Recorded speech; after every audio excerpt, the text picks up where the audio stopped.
तो फिल्म की शुरुआत में हम लरिसा और उसके हस्बैंड को देखते हैं। इन दोनों के दरमियान बहुत ही ज़्यादा प्यार था। शादी के कई सालों बाद इन्होंने अपनी एनिवर्सरी प्लान की। इस मर्तबा ये लोग वर्ल्ड टूर करने वाले थे। लरिसा बहुत ज़्यादा एक्साइटेड थी। उसे तो अपने हस्बैंड की कंपनी बहुत पसंद थी। लरिसा का हस्बैंड भी उससे बहुत प्यार करता था। ये लोग फ्लाइट में बैठ जाते हैं और यहाँ की एक अजीब आदत हमें पता चलती है को बेल्ट बांधने का फोबिया था। वो कार या प्लेन में बेल्ट नहीं लगा सकती थी। आज भी उसने बेल्ट नहीं लगाई और अपने हस्बैंड के कंधे के साथ ये सफ़र एंजॉय करने लगे। पहले पहले प्लेन बहुत ही स्मूथली उड़ा। सफ़र भी बिल्कुल ठीक था, मौसम भी अच्छा था, लेकिन ये नहीं जानते थे कि इतनी सारी अच्छी चीज़ों के दरमियान कुछ बुरा भी हो सकता है। सफ़र के दौरान अचानक ही ये प्लेन बुरी तरह हिला। ऐसा भी नींद से उठ के उसने बाहर ही देखा तो इनके प्लेन के साथ एक जेट प्लेन टकराने वाला था।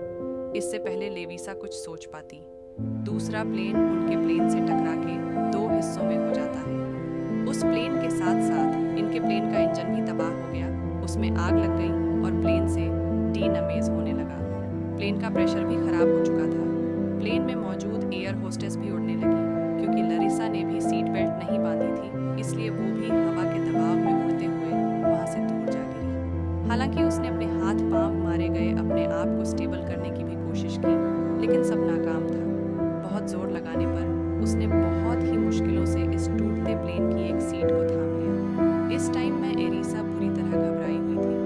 वो किसी तरह आगे जाकर अपने हस्बैंड के साथ मिलकर बैठना चाहती थी, लेकिन तभी अचानक प्लेन के बैक साइड में भी एक जोरदार धमाका होने की वजह से वो पिछला हिस्सा क्रैश होकर नीचे जमीन पर गिर जाता है। पिछला हिस्सा नीचे गिरने के बावजूद भी प्लेन का अगला हिस्सा, जिसमें इस वक्त लरिसा थी, वो हवा में तेजी से उड़ा था। लरिसा को किसी चीज की परवाह नहीं थी। वो बस आंखें आंखें पड़ रही थी। अपने हस्बैंड के पास जाने के लिए गए। यहाँ पे सभी लोग ऐसा महसूस कर रहे थे कि अभी वो मर जाएंगे। एकदम से हवा का उल्टा दबाव आया और लड़ी साहब आगे की तरफ टूट गई। इससे पहले कि वो ज्यादा आगे चली जाती, उसके हस्बैंड ने उसे पकड़कर बचाने की कोशिश की, लेकिन हवा का दबाव इतना ज़्यादा था कि हस्बैंड कुछ ही सेकंड उसका हाथ पकड़ पाया और आखिर उन दोनों के हाथ एक दूसरे से छूट गए। ये उड़ता प्लेन भी नीचे गिरकर क्रैश हो गया। वो हिस्सा जिसमें लरिसा का हस्बैंड रह गया था, वो तो बिल्कुल नीचे गिर गया था, जबकि जिस पार्ट में लरिसा थी वो हिस्सा भी हवा में था और तेज़ी से नीचे की तरफ जा रहा था। कोई भी स्टेन होता वो सिर्फ अपनी मौत के बारे में सोचता, लेकिन लारिसा के माइंड में उसका हस्बैंड था। उसे अपनी जान बचाकर अपने हस्बैंड से भी तो मिलना था। बहुत ही मुश्किलों से वो किसी तरह सीट पर बैठी और उसने बेल्ट बांध ली। उसके बाद क्या हुआ, उसे कुछ होश नहीं था। सीन कट हो गए। हमें कुछ देर बाद का सीन दिखाया गया, जहां इस टाइम लरिसा की जंगलों के बीचों बीच पड़ी है। प्लेन बुरी तरह क्रैश हो गया है। कई हिस्से प्लेन के उसके करीब नहीं। पूरी तरह होश में आने के बाद उसे याद आने लगा कि उसके साथ एक बहुत बड़ा प्लेन क्रैश का हादसा हुआ था। ये चीज़ तो ये बताते ही उसे अपने टांग में भी महसूस हुआ।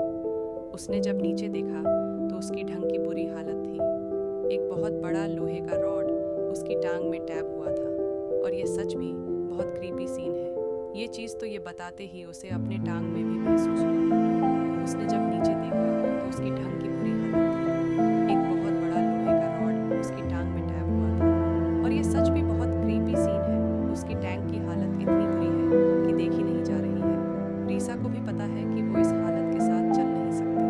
उसने बहुत ही हिम्मत की और दोनों हाथों से पकड़ के रॉड को अपनी टांग से बाहर खींच निकाला। हालांकि टाइम्स की जान निकल गई थी। उसकी चीखों से ये पूरा जंगल गूंज उठा। रॉड के निकलते ही खून तेजी से बहने लगा।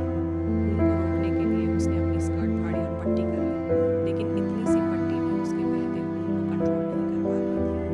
अपने आप को बचाना था तो उसे उठकर आगे बढ़ना था। उसने उठने की कोशिश तो की, लेकिन वो इतने दर्द में उठ नहीं पाई थी। उसे उम्मीद थी कि इस टाइम तक कुछ रेस्क्यू करने के लिए लोग यहाँ पहुँच चुके हैं।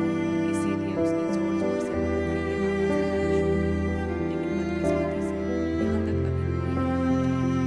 हिम्मत करके वो खुद उठी और उसे किसी का पीछे साया दिखाई दिया।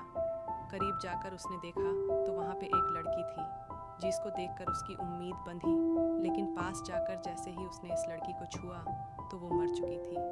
ये जानकर उसका सारा हौसला टूटने लगा था। दुख और दर्द की हालत में यहाँ लड़की सा बेहोश हो गई। संकट होकर अब हमें रशियन जनरल को दिखाया गया, जिनको 2 प्लेन क्रैश की खबर मिल चुकी, ने रेस्क्यू ऑपरेशन को भी स्टार्ट करवा दिया है। जंगल में तेज़ी से रेस्क्यू करने के लिए लोग पढ़ने लगे हैं, लेकिन अभी तक कोई भी लरिसा तक नहीं पहुंचा। यहाँ हमने लरिसा को देखा जैसे मच्छर काटने की वजह से होश आया था। होश आते ही उसके कानों में हेलीकॉप्टर की आवाज़ गूंजी और वो समझ गई कि रेस्क्यू टीम ऑन ऑपरेशन के लिए पहुंच चुकी है। अपने बचने की उम्मीद में उसने आगे बढ़ने का फैसला किया और अपने पास पड़ी लाश के ऊपर से स्कार्फ उतारकर अपनी पट्टी की ओर आगे बढ़ने लगी। उसी हेलीकॉप्टर की आवाज़ की डायरेक्शन में खुशकिस्मती से वो के दरमियान इलाके में पहुंच गई, जहां से हेलीकॉप्टर वाले उसे देख सकते थे। उसने को हिलाते हुए हेलीकॉप्टर को जारी करने की भी कोशिश की, लेकिन बदकिस्मती से पायलट्स उसे न देख पाए।